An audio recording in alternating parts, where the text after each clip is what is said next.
कि जिस देश में धर्म की सत्ता रही है, ज्यादा दूर ज्यादा पाकिस्तान को लेते हैं, पाकिस्तान में धार्मिक सत्ता है। जब वह धार्मिक सत्ता के मामले नहीं देखा कितनी है, वहां का जब आप व्यवस्था निकालने देखेंगे ना, वहां के आदमियों की, इंसानों की जिंदगी कुत्ते से भी बदतर है। इससे बदतर है, कुत्ते से भी बदतर है। और ये बीजेपी के लोग यहाँ भी ये चाहते हैं कि यहाँ भी धार्मिक व्यवस्था लागू हो और यहाँ भी ये व्यवस्था, यहाँ का इंसान जो है वो जानवरों की तरफ जाए। खास तौर से मैं अपने युवा साथियों से कहना चाहता हूँ, धर्म मानना आपकी संपत्ति है कि आपकी धर्म को माने।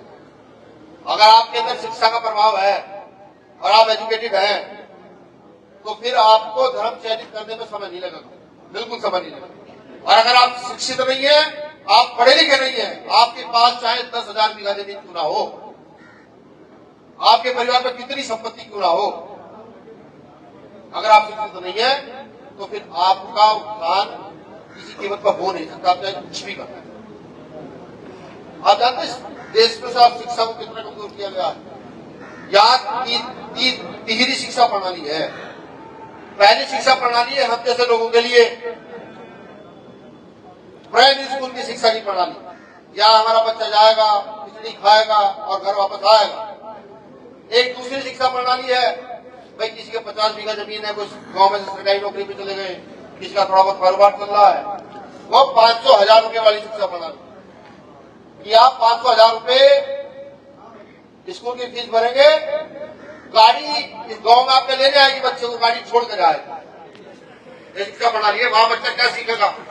वहां उस तरह खाना खाना तो नहीं सीखता है, वहां ABCD 1 2 3 4 सीख जाता है, ऐसा ना शाम सीख जाता है। एक और शिक्षा प्रणाली देश में स्थापित है, जहां बड़े बड़े नेताओं के बच्चे, बड़े बड़े व्यापारियों के बच्चे, बड़े बड़े अधिकारियों के बच्चे पढ़ते हैं। और उस शिक्षा प्रणाली में बच्चा है, जब आप उसकी शिक्षा प्रणाली देखोगे और अपने बच्चों की शिक्षा प्रणाली देखोगे तो कहीं आपका बच्चा टिकता नहीं है। वो बच्चे जब पढ़ने जाते हैं तो फीस ही 10,000 से शुरू होती है महीने की, 10,000, 20,000, 30,000, 50,000, 1 लाख, 2 लाख। और वहां सिखाया जाता है, वहां बेसिक शिक्षा के साथ साथ इंग्लिश बोलना, बेसिक शिक्षा के साथ साथ डांस करना, पानी में तैरना, भाषण देना, गाना गाना, ये सब चीजें वहां सिखाई जाती है। क्या किसी नेता की इतनी हैसियत होती है कि आदमी को लोकसभा विधानसभा में ये कहे कि एक जैसी शिक्षा व्यवस्था लागू करो? हम चले जाएंगे ना जब कोई नेता, आपको यहाँ मैं जानता हूँ कि अलग अलग पार्टी के लोग भी होंगे, ऐसा तो नहीं है कि सब एक पार्टी से ताल्लुक रखने वाले लोग हैं। जब कोई नेता कोई आए उसे कहना, अपने क्षेत्र के विधायक को कहना, और मैं कहता हूँ कि अपने क्षेत्र के BDC मेंबर से कहना शुरू करो कि हमने तुम्हें वोट दिया, ज्यादा कुछ नहीं, तो एक पर्चा DM क्या लगाओ कि मेरे गांव में एक जैसी शिक्षा चाहिए, मुझे मेरे जिले में जैसी शिक्षा चाहिए। ये BDC से कहना शुरू करो। BDC भी छोड़ो, जो क्षेत्र पंचायत सदस्य क्या बोलते हैं सबसे, बूथ वार्ड का सदस्य लो, उससे कहना शुरू करो कि वो ना हो, लेकिन एक पर्चा लगा DM क्या। मुझे चौधरी चंद्र सिंह आपकी लगाई याद आती है, वो प्रधानमंत्री रहे, हालांकि उन्हें किसानों का नेता कहा जाता है, लेकिन जब उन्हें पढ़ता हूं तो मुझे लगता है कि वो किसानों के नेता थे, किसानों के नेतृत्व तो किया नहीं है। वो कहते हैं कि भारत की उन्नति का रास्ता भारत के खेतों खलिहानों था। वो उनकी एक लाइन साफ साफ कहते हैं कि भारत की उन्नति हुई नहीं सकती जब तक भारत के किसान मजदूर की उन्नति ना हो। किसान मजदूर की उन्नति होगी कैसे? भाई रोटी तो खा ही रहा है, रोटी तो जानवर भी खा रहा है। किसान की उन्नति तब होगी जब उसका बच्चा अच्छी शिक्षा ग्रहण कर रहा है, मजदूर की उन्नति तब होगी जब उसका बच्चा अच्छी शिक्षा ग्रहण कर रहा है। वो पॉलिसी है ही नहीं, बिल्कुल नहीं है।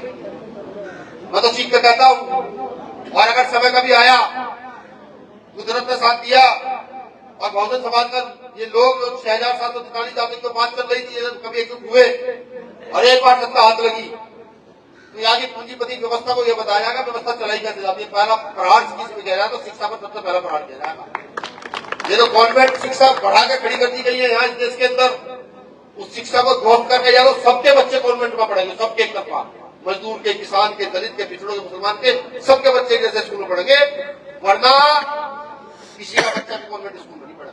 ऐसी व्यवस्था लागू की है। ये हो सकती है, ज्यादा बड़ा काम नहीं है, बिल्कुल भी नहीं है। जो लोग आज आपको घर आकर हिंदू धर्म का पाठ पढ़ाते ना, हिंदू धर्म का, भाई आपके घर आएंगे हिंदू धर्म का पाठ पढ़ाएंगे। कल सिख वाले कहने लगे भाई हम तो सिख राष्ट्र बनाएंगे, हम तो देश के वो है कहने वाले। शहीदा भगत सिंह सिख थे, करतार सिंह सराभा सिख थे, बहुत लोगों ने फांसी लड़ा दी। ये मुस्लिम कहने लगे हम इस देश को तो इस्लाम की राष्ट्र बनाएंगे। ये तो सहारनपुर है, सहारनपुर से लेकर हापुड़ तक, मेरठ तक जब लड़ाई चल रही थी तो यहाँ के लोगों ने अपने सिर काट कर रखे थे। अंग्रेजों ने सिर काट के पेड़ के टहलों पर टंगा दी। तो मैं नहीं कहता, पढ़ो इतिहास, पता लग जाएगा। मुसलमान कहने में इस्लामिक राष्ट्र बनाएंगे फिर क्या होगा? फिर यहाँ सिख आतंकवादी हो जाएंगे, यहाँ मुस्लिम आतंकवादी हो जाएंगे। उन जातियों का क्या जो प्रकृति की पूजा करती है, समझ रहे? जो जातियां खेती पर निर्भर है, जिनका पैसा खेती रहा, जब आप उनके इतिहास में जाओगे तो आपको पता लगेगा उन्हें नहीं पता था भगवान क्या, उनके लिए ईश्वर था प्रकृति, उनके लिए ईश्वर थी गन्ने की फसल, गेहूं की फसल, ये पेड़, ये पौधे, ये हवा, ये उनके लिए ईश्वर थी। उनका क्या होगा समझिए? वो इस चीज को बार बार भ्रमित करके कोई हिंदू राष्ट्र की यात्रा चलाएंगे, की यात्रा चलाएंगे, वो हमें हमारे मुख पर ताला लगाने का इलाज ढूंढ रहे हैं कि ये युवा बोलना शुरू ना करें। क्योंकि अगर युवा बोलना शुरू करेंगे तो सरकार को दिक्कत होगी, वो जेल भेजने का काम करेगी, और जब जेल भेजने का काम करेगी तो और ज्यादा परफेक्ट ताकत से खड़े होंगे। आप बजट के विषय में बात करोगे तो दिक्कत, आप शिक्षा के विषय में बात करोगे तो दिक्कत। आज जानते हैं हर बलों पर ट्रैक्टर आता है, सरकारी बलों पर ट्रैक्टर आते हैं। तो पुराने होंगे हमारी उम्र में, उन्हें पता होगा सरकार की तरफ से कितने ट्रैक्टर आते हैं बलों पे, मिला की शुरुआत का नहीं मिला ना? पता किसे मिला होगा? जांच कीजिएगा। वो किसी विधायक के रिश्तेदार को मिला होगा या किसी अधिकारी के एमपी के रिश्तेदार को मिला होगा। इस बार पूरे उत्तर प्रदेश में से सोसाइटी में जो खाद आया था, उसका 70% खाद चोरी करके बेचा गया है। चोरी करके एविडेंस कोई नहीं है। हाँ, सोसाइटी में सारी सोसाइटी खंगाए फिर तो पता लग जाएगा चोरी करके खाद बेचा गया। हमारे उठाओगे तो क्या होगा? बीजेपी वाले कहेंगे ये आतंकवादी, ये गद्दार है। ये कहता है ना बीजेपी लोग, ये गद्दार है। तुम अपनी शिक्षा की बात ना करो, तुम चिकित्सा की बात ना करो, तुम रोजगार की बात ना करो, तुम खेती की बात ना करो, तो कोई दिक्कत नहीं। आप देश प्रेमी है, सिर्फ धर्म की बात करो तो आप देश प्रेमी है। और अगर आप शिक्षा, चिकित्सा, रोजगार की बात करोगे तो आपके बड़ा कोई गद्दार नहीं है। सुनो, ये सरकार जितनी जाएगी तो जरूर इस बात की अगली बार जाएगी। जितनी जाएगी ये हमारे सिर पर कर्ज का टोकरा धर कर जाएगी। ध्यान रखना मेरी ये बात। एक बच्चा आया था, इस बात को कह रहा था, ये सिर पर कर्ज का टोकरा भर के जाएगी।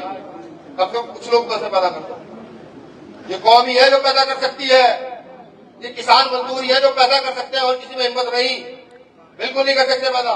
जो मैं बात कह रहा हूँ, सवाल उठा रहा हूँ, सवालों का जवाब आप मौजूदा पार्टी के नेताओं से मांग लेना शुरू करना।